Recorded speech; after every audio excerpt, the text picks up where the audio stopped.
Russia has suffered massive losses in the Ukraine war in the last 24 hours.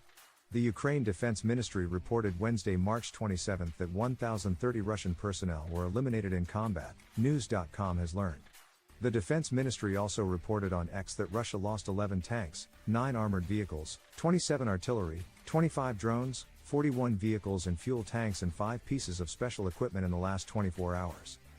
Russia's more than 1,000 losses in a single day brought its reported casualty total to 439,190 since the invasion began on February 24, 2022.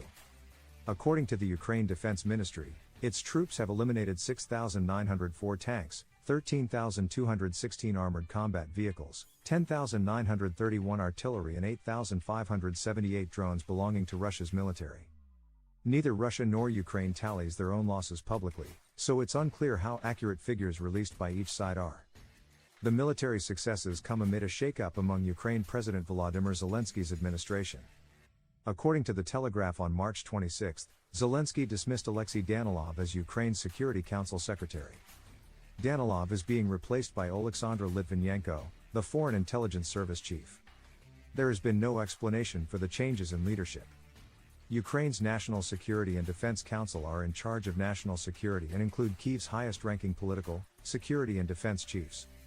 While Ukraine awaits further funding from the United States, which has been held up in Congress for months, it's spending its own money on homemade weapons.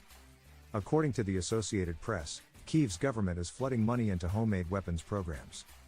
The Ukrainian government inserted approximately $1.4 billion into its budget to purchase and manufacture weapons on its own turf.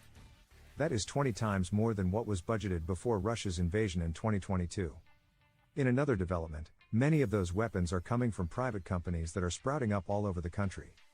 The industry was previously dominated by state-owned companies. For example, one privately owned factory that opened last year is now making approximately 20,000 shells a month.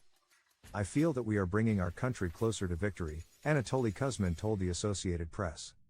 Ukraine's rush to replenish weapons comes as Russia is gaining momentum in the fight.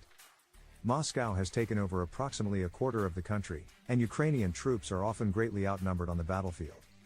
You need a mortar not in 3 years, you need it now, preferably yesterday, Taras Chmut, director of the Come Back Alive Foundation, an organization that has raised over $260 million in the last 10 years to arm Ukraine, told the Associated Press.